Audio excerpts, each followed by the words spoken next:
Al-Hayy Al-Qayyum. Allah is the one who is all living and all powerful and forever everlasting.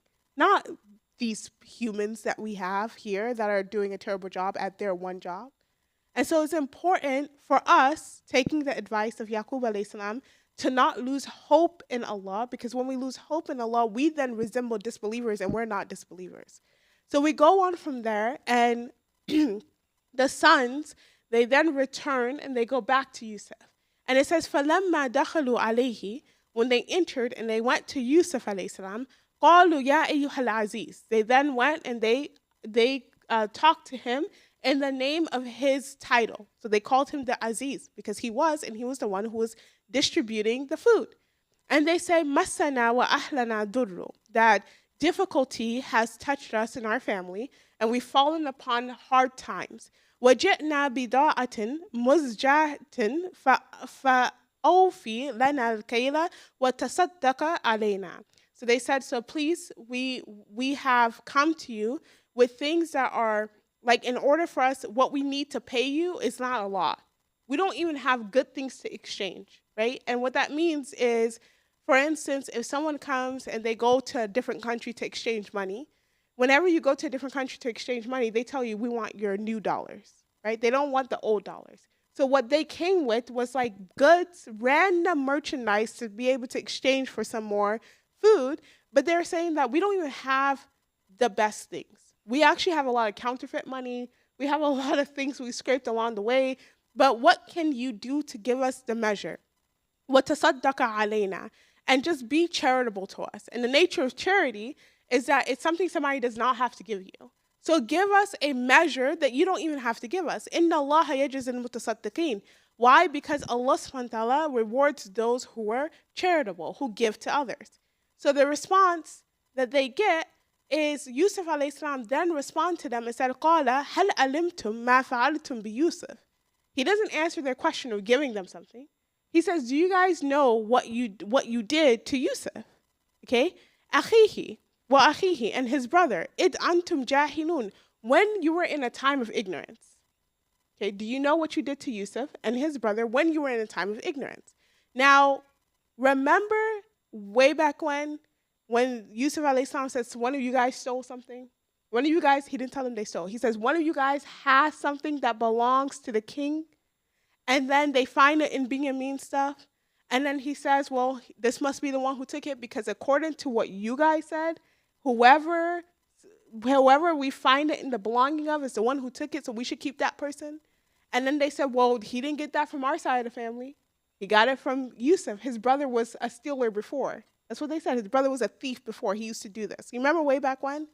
So can you imagine now you're facing off with that same person that you've made accusations about and not realizing you made that accusation to that person? And now that person is asking you, hey, do you remember way back when you used to do things that was not so great?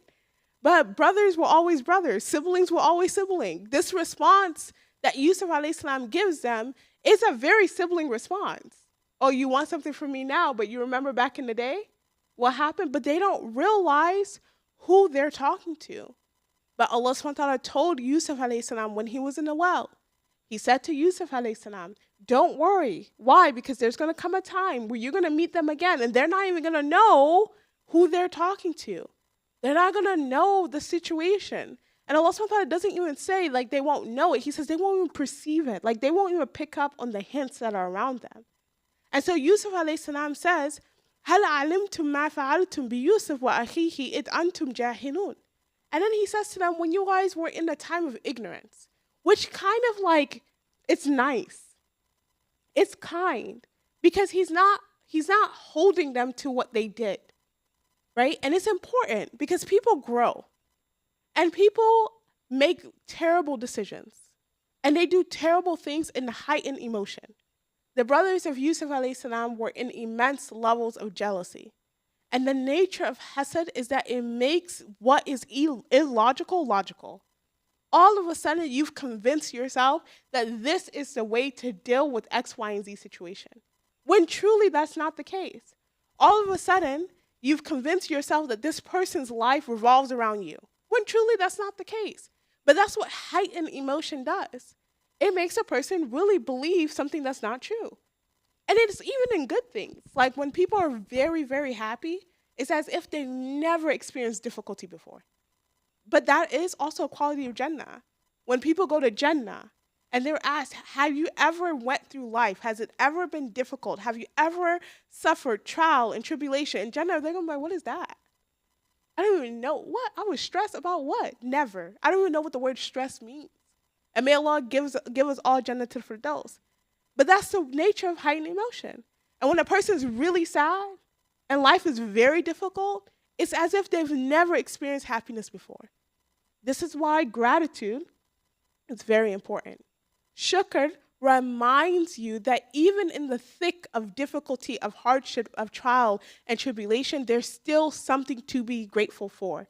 There has been still some good. There's been something that I've enjoyed. There is something that I can really benefit from, even in this situation that is not so great. But Yusuf alayhi salam, he doesn't hold his siblings to this. He doesn't tell them like, oh, do you remember what you did to Yusuf and his brother and you guys are terrible people? He didn't say that. He said, Id antum jahilun. When you were in times of jahiliyyah, when you were in times of ignorance, when you were in times where you weren't really able to fully use your mind, because your mind was overpowered by the emotion that you were feeling. Qalu, they then responded as if a light bulb goes off on them. And they said, Innaka la anta Yusuf? Are you Yusuf? But it's more so like, you can't be Yusuf. That is more so the response. Like, there's no way. So they say, Innaka la anta Yusuf? You can't be Yusuf. Qala, Yusuf alayhi salam then responds to them and said, Ana Yusuf wa hadha akhi. He says, I am Yusuf and this is my brother. He points to Binyamin. Qad amanna Allahu alayna.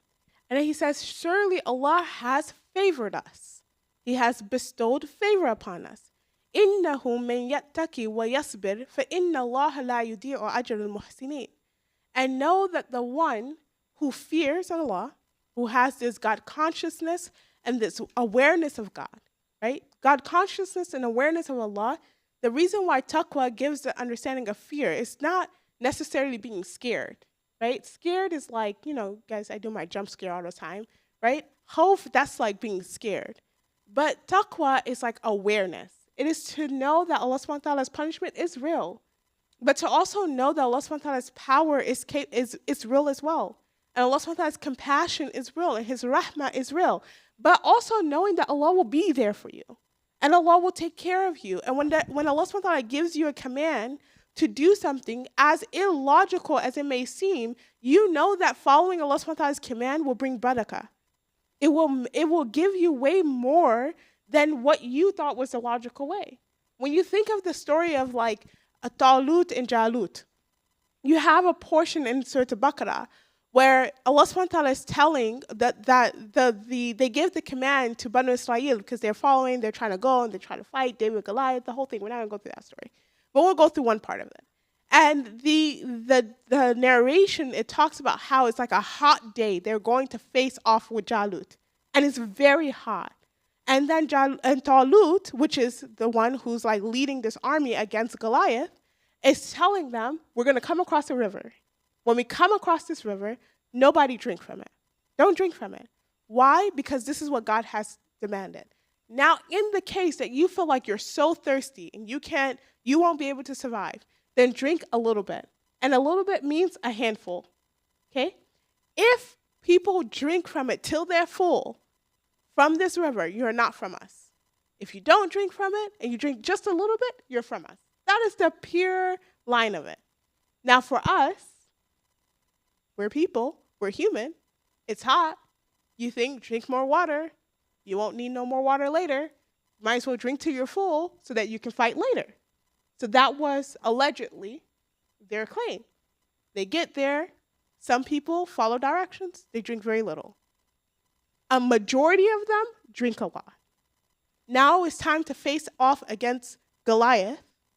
And it's actually more intense than they anticipated. And those who drank more, they look at the situation and they say that we have no power. We're not going to make it.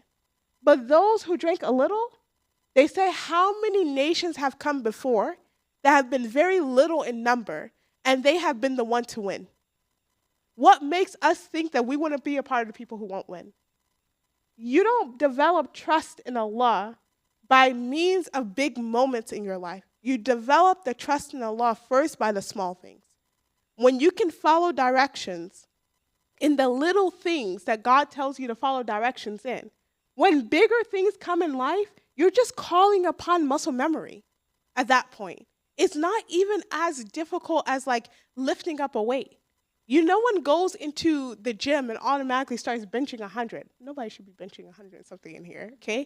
But nobody goes into the gym and starts doing that. You start little by little, and that's how you get to that point. So Yusuf alayhi salam, he's sitting here, and he's telling them that innahu man yattaqi, that whoever has taqwa, it is this awareness that even though this doesn't seem logical, for them, drink more water so that you can have more energy, you'll be able to go. But God consciousness tells you that even if I drink a little bit of water or no water, the fact that God commanded me to do this means I'm going to see the other side. That is what God consciousness tells you. What is Ali radiallahu ta'ala anhu doing the night that the Prophet was making hijrah? He's sleeping in the Prophet's bed. In the Prophet's bed. And we're like, yeah, what a beautiful bed to sleep in. The man was about to die. He literally tells Ali, there are people there who are coming to kill me. And when they come to kill me, just give them their stuff. And can you imagine? Ali doesn't say, oh, I was scared, nothing. He brings up about that night after someone asked him, how did you sleep? Because logically, we're all thinking the same thing. How did you sleep? But the Prophet ﷺ has hope in Allah. And Allah subhanahu wa ta'ala tells him, Ali's going to see you on the other side. And he tells Ali, I'll see you in Medina. And so Ali says, well, the Prophet ﷺ said, he'll see me in Medina, so I knew I'll see him there. That's a different type of trust that you have in God. It's a different level of trust. To see the enemy right there and to know that this is not going to touch me, that's a different type of trust, but that's where taqwa gets you. Taqwa gets you to tawakkul. Being able to be God conscious and aware of Allah allows you to be able to trust Him. You cannot trust somebody you do not know. If you do not know that person, you do not trust them. If you do not know of them, you do not trust them. So how can we automatically expect to wake up and feel this immense level of trust, though Allah is there, if we don't take out the time to get to know Allah? It doesn't work that way. We also have a responsibility of tying our own camel. So Yusuf alayhi salam first gives this first quality. He says that the one who has taqwa. The second quality he gives is wa yasbir. And they have sabr. They're able to endure. Because the path of life is not an easy path. There's ease in it. There's happiness along the way. But there's many trials and tribulations that people face along the way. And difficulties don't have to be huge things. They don't only have to resemble grief. They don't only have to resemble loss of family members or loss of wealth. It doesn't only have to resemble that. That sometimes everyone is okay. And everything is moving in the way that it should be moving. But you're not okay. And I'm telling you, that's okay. Why? Because that's life. It happens. But in that moment, what are you doing? Are you someone who says, you know what, I give up on this? I give up on Allah? I don't know if Allah is going to be there for me? No, you can't. Sabr is not letting go of Allah in your path. That is why Yaqub alayhi salam says, for sabrun jameel, that he's going to be patient, but be patient in the most beautiful way possible. And that is constantly being in the remembrance of Allah. And what does he say when he gets so overwhelmed and so tired? He says, I complain to Allah. I complain only to Allah about this, how exhausted I am, how tired, how emotionally overwhelmed I am. And at that point, they're okay. But he's still facing that difficulty, that grief of having lost his child. But Yusuf alayhi salam says these are the two qualities that people have to have. You have to have taqwa, and you have to have endurance. You have to be able to push through. You have to have that strength that keeps you connected to Allah. فَإِنَّ اللَّهَ لَا يُضِيعُ أَجْرَ الْمُحْسِنِينَ. Because Allah will not let go to waste the reward of those who tried their best. Muhsinin, you have all of these cards that God deals you in life. All of them. Okay? You don't get to choose your family. Okay, and we love our families. I was just complaining about going to Atlanta 150 times. Like, I was like, I'm never going back to that place again. Okay, so you don't get to choose that. You don't get to choose 99.9% of your life, and the 0.1% that you think you get to choose, you don't get to choose that either. The circumstances that you're in, the situation that you're in, is because Allah put you there. And guess what? As long as you do your best in that situation, that is what Allah is going to ask you of. Allah is not going to ask you to be perfect. Allah subhanahu wa ta'ala is not going to tell you, come out of here with no battle scars. Why? Because battle scars build character. Okay? So Allah subhanahu wa ta'ala is going to say, what did you learn from that and how great were you in that? In terms of your own scale. Your scale is not going to be on my scale. How I am or what I do and how I do for my family, no one is going to be judged like that. Not even my own sibling. Because what I've been dealt in life, they have not been dealt that. And what they've been dealt, I have not been dealt that. So a person who has ihsan not only does what they're supposed to do, but they beautify it. They carry themselves in such a beautiful way that it's almost as if, man, this person has so much trust in Allah, I want to be just like them. When we think about the Prophet ﷺ and the types of difficulties that he faced, and we've talked about this quite a bit, but the types of things that he faced in his life, if people face just one of them in their lifetime, it becomes their entire lifetime. It becomes the trauma of their life. But when you see how the Prophet ﷺ deals with these difficulties, how he's dealt with these trials and these tribulations, it's in such a beautiful way. You still find him to be personable. You still find him to be loving. You still find him to be there for people. But you still find him to grieve. And you find him to take care of himself. The Prophet ﷺ, in the nighttime, was his time between him and Allah, and nobody got in between that. You know, he was known to be someone who, when people would come and do ibadah with him, he would take it easy. But there's a companion who's like, I want to see how the Prophet ﷺ prays in the night.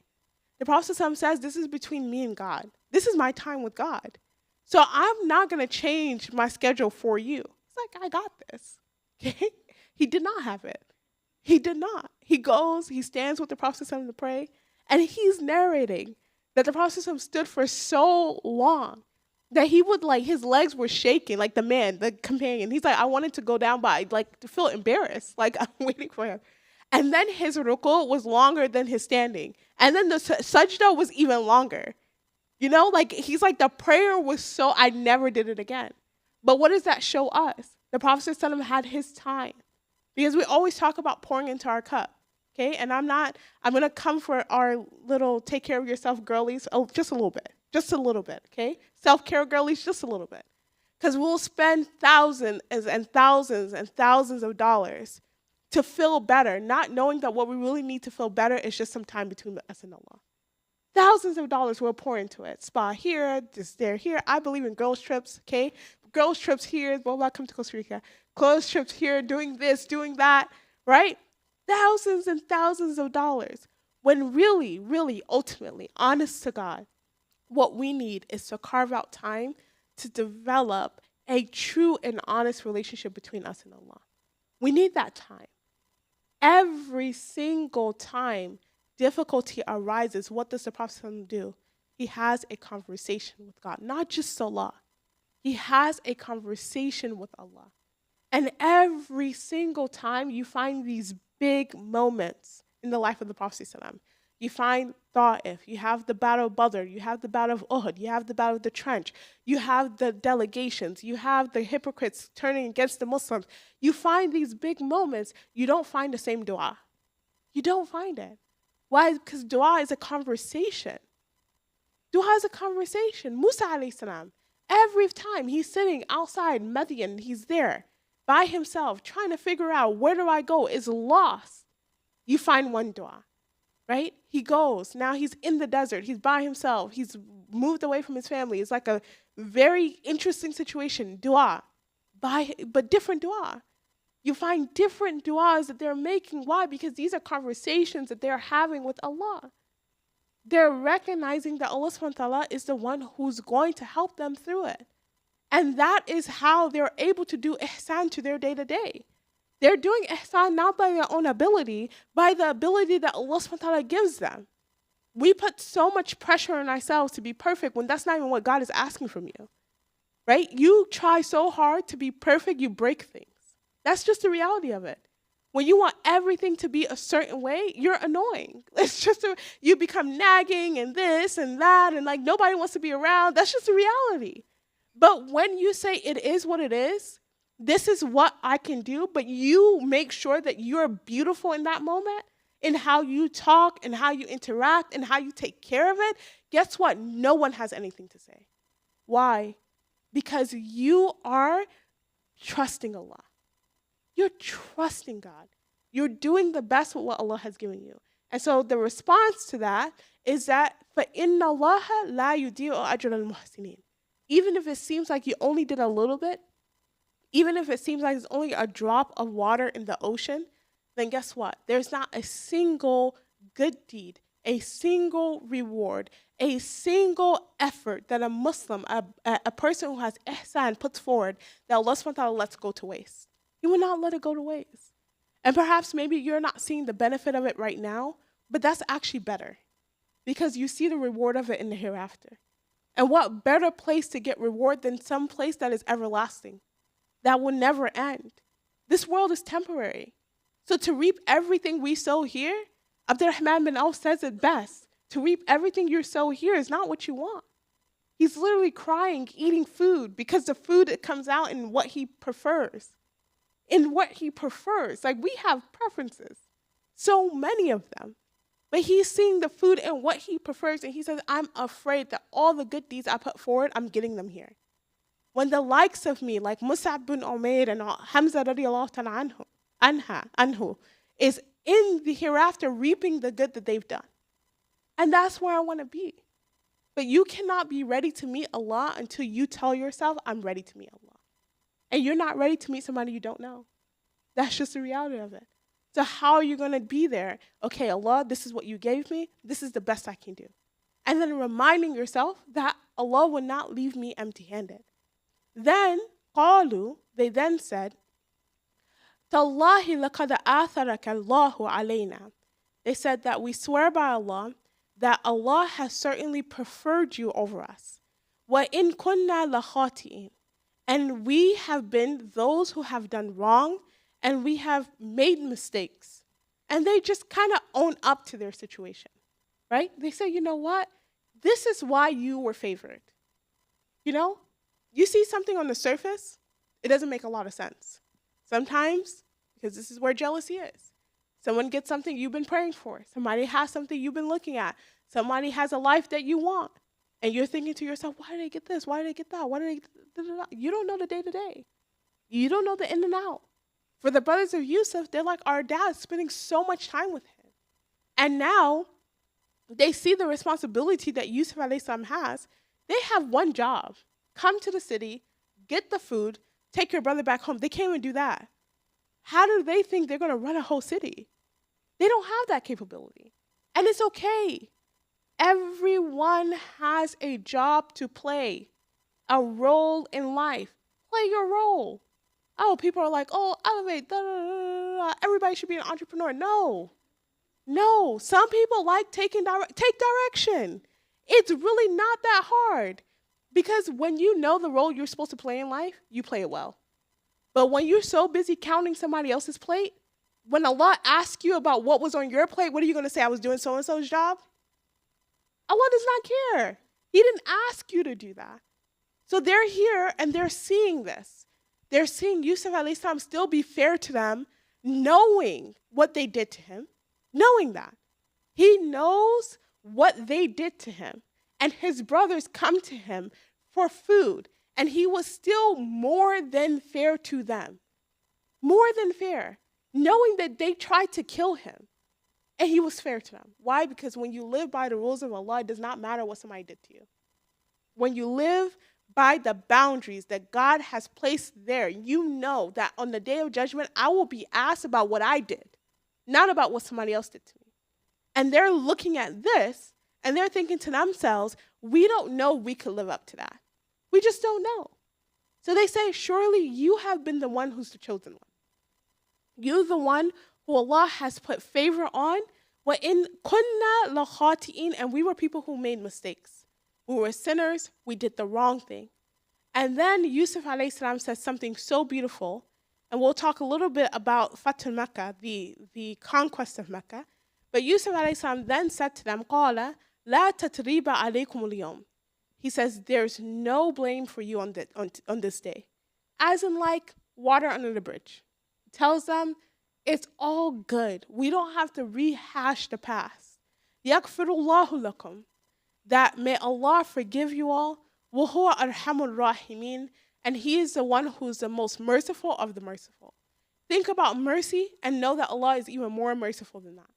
The Muslims are facing the Quraysh for years. Even in Medina, they're dealing with the mental note that the Quraysh is always trying to come and attack them.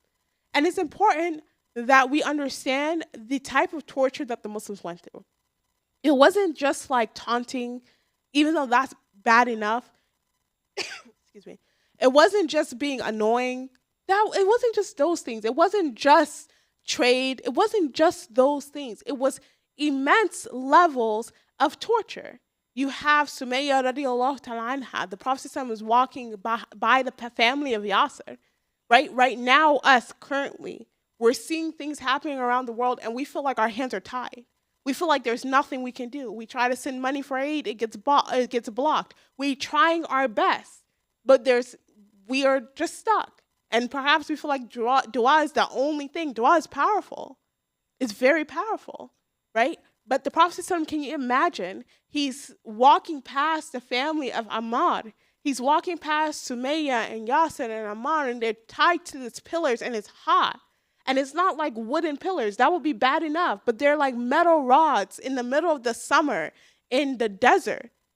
And they're being tortured. And the Quraysh are walking around saying, yeah, we're making an example out of your people because you decide to give them rights, but we want them to know they have no rights. This is what they're saying. This is how they're treating them. The Prophet was watching Bilal radiallahu ta'ala anhu be dragged through the streets of Mecca. And he's not just being dragged, that's bad enough. But he has hot plates on him. And the torture is so difficult that he can't even say La ilaha illallah. The only thing he can get out of his mouth is Ahadun Ahad. Ahadun Ahad. You have Umar bin Abu Bakr Siddiq radiallahu ta'ala anhu. They're telling him, since you're Muslim, fine, you come from a noble lineage, don't be public about it. Abu Bakr Siddiq is like, I don't have to listen to you guys. He's like, I'm going to pray. He starts to pray. They tell him, okay, if you're going to pray in your home. He starts praying outside of his home, right at his home's door. They say, no, we don't want to see you. He says, no, you can't do that. Then they tell him, you need to get out of here. If you don't leave, then know that something bad is going to happen to you. Abu Bakr Siddiq radiallahu ta'ala anhu tries to leave.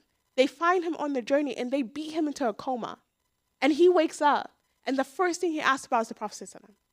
The first thing he asked about is the Prophet. And Abu Bakr Siddiq came from a notable lineage. He came from a notable lineage. Can you imagine all the rest of the companions who didn't? Who didn't come from like money? Who didn't come from that background?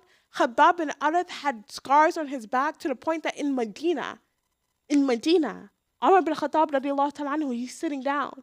And he's saying when we started to get too free with life, like sometimes life is good. And you're enjoying a little bit and it feels a little too comfortable. So Umar bin Khattab says, when we started to feel a little too comfortable with life, I would tell Khabbab, come here, show me your back. But this is 10 plus years later. And the scars are still there. That is the torture that the Muslims endured in Mecca. That is the difficulty that they endured in Mecca. And it didn't get no better in Medina. Sure, they had mental capacity, yes. But when they went for battle and they finished the battle of Uhud, what did Abu Sufyan say? That you're going to walk on this battlefield today and you're going to identify your family members, not just people that you know through religion. You're going to identify your family members and you're going to find that their bodies have been mutilated. And I didn't tell people to do it, but I didn't stop them either. And when the Prophet goes and he looks at Hamza radiallahu ta'ala anhu, he finds that his organs have been removed. His organs have been removed. When he goes to cover Mus'ab bin Umair, his limbs are disfigured. They're all around the battlefield. They have to gather them together. This is the difficulty that the Muslims endured and they went through at the hands of the Quraysh. So can you imagine the Prophet riding into Mecca for the conquest of Mecca? And Abu Sufyan coming to him and saying, I know you guys are coming. I'm just asking for leniency. If I was in that situation, if you were in that situation, what would be your response? The Prophet's daughter passes away, and the Prophet is not even there because he's at battle fighting the Quraysh. He makes it just in time. What would be your response? Hamza radiallahu ta'ala anhu is one of the closest people to the Prophet, and he passes away at the hands of like an assassination. It was like even outside of what was considered to be okay with war. What would be your response?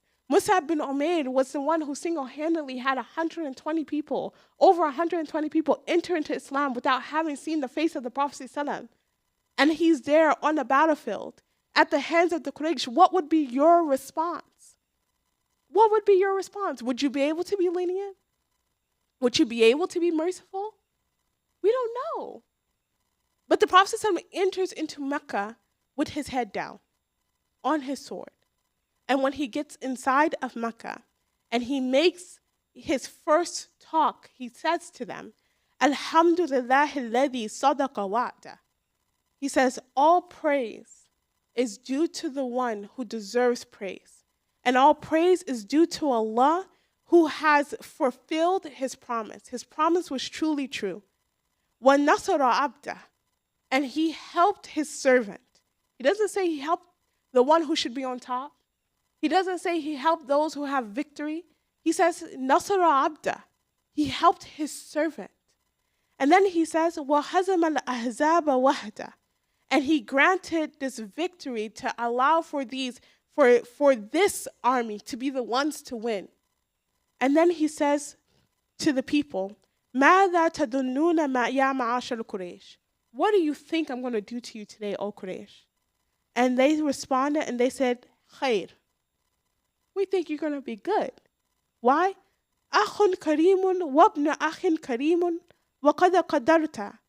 They said, because you are a noble person and you come from a noble lineage, you're the son of someone noble, you're the brother of someone noble, and we just know that you have power over us. But before, you remember, back then, when they knew him to be a noble person, and they used to call him as-sadiq al-amin, the one who's so trustworthy and so truthful. And when he showed them the mission and the message, and they said, oh, actually, you're majnoon, you're crazy. But now that he has the overhand, oh, you're the son of someone who's noble, and you're a noble man. But what will we be in that situation? Clearly, you can tell by my tone where I would be. Oh, now I'm great. How about I be crazy? Because I was crazy before. But what is the Prophet's response? He says, وَأَنَا أَقُولُ كَمَا قَالَ أَخِي Yusuf. The type of nobility that you guys are talking about is not the nobility that I'm talking about. He says, I will say to you all, like my brother Yusuf said, yeah, I come from a noble place, but it's not lineage in terms of the Quraysh. It's this lineage in terms of the fraternity, the brotherhood of prophethood. So I will say to you all, like my brother Yusuf, لا تتريب عليكم اليوم, that is no hard feelings today. Water under the bridge. Now, this is usually where the narration stops. But there's a longer narration that talks about the response of Umar bin Khattab radiallahu ta'ala anhu. And Umar bin Khattab radiallahu ta'ala anhu, he says, فَفِدْتُ أَرَقًا مِنَ الْحَيَاءِ مِنْ قَوْلِ رَسُولِ اللَّهِ صَلَّى اللَّهُ عَلَيْهِ وَسَلَّمَ. He says that I frequently think about this word that the Prophet said, and I get embarrassed. I feel a little bit embarrassed. ذَلِكَ أَنِّي قَدْ كُنْتُ قُلْتُ لَهُمْ حِينَ دَخَلْنَا مَكَّةَ. Because the Prophet said to them, because I had said to them, when we entered into Mecca, الْيَوْمَ نَنْتَقِمُ مِنْكُمْ وَنَفْعَلُ. That today we're going to take revenge on you guys and we're going to do what you did. That was Umar bin Khattab's mind. He says, today, we're going to deal with you guys how you dealt with us in the past. And then he says, فَلَمَّا قَالَ رَسُولُ اللَّهِ صَلَّى اللَّهُ عَلَيْهِ وَسَلَّمَ. When the Prophet said to them what he said, إِسْتَحَيْتُ مِنْ قَوْلِي. I became embarrassed about what I said. But we are not even Umar. Why? Because at least Umar still feels that level of forgiveness after hearing what the Prophet said. So Yusuf alayhi salam is in this situation. And now he has the upper hand. And he shows his nobility even when he has the upper hand by telling his brothers, listen, it's all good. We're family. And from here on out, we're going to keep that as water under the bridge. But what does he attribute it to? He doesn't attribute it to himself. He says, وَيَغْفِرُ اللَّهُ لَكُمْ, and may Allah forgive you all. Why? Because huwa arhamur rahimin. Because Allah is the most merciful of those who are merciful. And like the Prophet tells us, that if we want Allah to have mercy on us, we have to have mercy on people. There's not a lot of things. There's a lot of terrible things that people can do to you in life, but not a lot of people trying to kill you. There's not a lot of people trying to kill you. And by having mercy on people doesn't mean you enter them in your life in the same way. Doesn't mean that. Doesn't mean giving them access to you in a way that they shouldn't. Doesn't mean that. It means let go of the grudges. Don't hold things so heavy on your heart that it makes you difficult to turn to Allah. Because at the end of the day, holding a grudge, it doesn't do anything to the other person, does everything to you. You're the one who cannot sleep at night. They're sleeping fine. You're the one who cannot sleep at night. You're the one who feels disgust. You're the one who are not feeling okay. Because them, best believe they're living their life. They're going about their life in whatever way they want to. But you're constantly thinking about what this person has done, and they haven't apologized, and they haven't done this. And I'm not saying it's okay for people to violate rights. I'm saying, what if you cannot control someone else's actions, why spend your time thinking about them? Yusuf alayhi salam, in the prison, and throughout this entire moment, until we get to his brothers coming to him, you don't hear him talk about his brothers. You don't hear it. You don't hear when Zuleika tried to do what she did. She tried to seduce him. You didn't hear him say, man, my brother did this, and then she's doing this, and like everybody I love, they're so annoying. But no, you don't hear that. You hear him deal with the situation as it comes. This is a situation, deal with it. When it's done, you box it up, you put it to the side. After he becomes the Aziz, do you hear the story of the Aziz again? No, you don't hear it. Why? It's done. You move on. It is not until the brothers of Yusuf come back that you hear the story again. Why? Because it's time to wrap it up now. But what is he able to do? He's able to look at the blessing that Allah has given him and actually take that opportunity. But when we're so busy revisiting the past, there's so many things that Allah has given you right then and there that you don't have the capacity or the mental space to be able to use. You don't have the capacity or the mental space to be able to take it as an opportunity because you're so busy revisiting what someone has done to you. Leave it to Allah. You believe Allah is just? You believe Allah is almighty? You believe Allah is all-powerful? Then Allah will take care of it. But remember what the Prophet says, a believer does not get bit by the same snake twice. So you let it go, you keep it pushing, you make your boundaries, and you move about your business. And you know that Allah will protect you. That is how you have mercy on people. And then he says to his brothers, because Yusuf alayhi salam in the shirt, we should have called this class the shirt, okay? He says, "Idhabu biqamisi hada," go and back to my father and take this shirt, take my shirt, فَأَلْقُوهُ عَلَى وَجْهِ أَبِي, and put it over the face of my father. يَأْتِي بَصِيرًا وَأْتُونِي بِأَهْلِكُمْ أَجْمَعِينَ. He says, when you go there and you put it over his shirt, then his eyesight will come back and bring me your family all together. Meaning, you guys are married, you have children now, you guys have like moved on with life. They have moved on with life. They did what they did, and sure, maybe they thought about it here and there, but they did what? They moved on with life. You guys moved on with your life. You got your families, you have your kids, you have all of these things. So go there, put this shirt over my father's eyes, and bring it back. His eyesight will come back and bring your family all together. So they went. وَلَمَّا فَصَلَتِ الْعِيرُ, when the caravan left, okay? When the caravan departed, it did not get to Yaqub alayhi salam.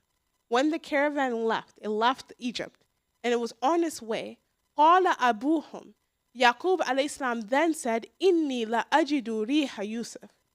He says, man, the scent of Yusuf has reached me. Like, I know Yusuf, I can smell him. I know Yusuf is alive. لولا أن تفندون, that if only you did not, if only you guys didn't think I was senile. Like, you guys think I'm senile, and that's why you're not gonna believe me. But I know that Yusuf alayhi salam I know that he's alive. And they respond to him and they said, قالوا تالله إنك لفي ضلالك القديم.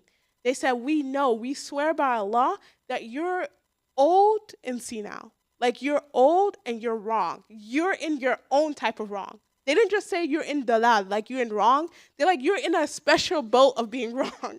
Like, you're in your old man wrongness. And we're going to stop at this verse, because if we keep going, we might as well finish the surah. But we're going to stop at this verse. But it's important to realize something right here. Okay, we've talked about many different things, but this is where I want to stop, because sometimes, okay, remember we've been talking about trust and like ihsan and being a good person and all these things, but also having this like personal relationship between you and Allah. And sometimes when you have a level of trust in Allah that other people do not understand, they're going to call you crazy. They're going to look at you and they're going to say that you have no sense. Why are you doing this? You should be doing this. This is the next move you need to make. You need to go make this. You're not doing enough. Blah, blah, blah. How do you expect this to turn out? How do you expect? But you know your relationship between you and God. You know it. And you know the answers that Allah is giving you. This is why you go on a journey in life with Allah. You make your istikhara. You make your du'as. You make your prayer. You lock in with God. And you make the decision that Allah subhanahu wa ta'ala is leading you to make. And whatever outcome of that decision is not in your hands. It's in the hands of Allah. It does not matter if everyone around you thinks you're crazy. Because guess what? That's what the prophets went through. Everyone around them. Nuh alayhi salam is building an ark in the middle of the desert. Yeah, even his wife told people that he was senile. They asked his wife, like, how's your husband at home? He's crazy. But what did Allah subhanahu wa ta'ala say about them? You can be in the house of the most righteous, and until you make your decision of faith for yourself, it's not going to benefit you. So for us, each and every single one of us in this room and online, right? We have our own relationship between us and Allah. And the guidance that Allah subhanahu wa ta'ala gives us, we need to be confident in it. We need to have trust in Allah. We need to be firm in our trust in God. Because though someone may think we're crazy to be still speaking out about wrongs and atrocities, even though it seems like the world has forgotten, maybe someone thinks you're crazy for getting up and praying in the middle of your workday. Maybe somebody thinks you're crazy because you spend time making dua to Allah. Maybe somebody thinks you're crazy because you made a better decision for your children, for their relationship between them and God. And maybe it has nothing to do with dunya, but it has everything to do with their relationship between them and Allah. And someone's telling you, well, you're messing up your kid's life and you're doing this and how they're going to do that. Guess what? You have to let that be noise, because that is exactly what it is. If you trust Allah and you trust that this is the decision and the way that God is guiding you to, then guess what? You're making the best decision. Not just the right one. You're making the best decision. This is why the Prophet ﷺ tells the companion when he asks him, like, when I have trouble making decisions, what should I do? Istafti qalbak. If your heart's in the right place, your heart where reasoning and logic lies, your heart where your fitra is, if it's in the right place, if you're feeding it iman, it will give you the right answer. So that's why the Prophet ﷺ says, consult your heart. Because if your heart doesn't feel good about it, then maybe Allah is telling you this is not it. But you have to do what? You have to feed it. You have to give it what it needs. You have to purify it. You have to cleanse it.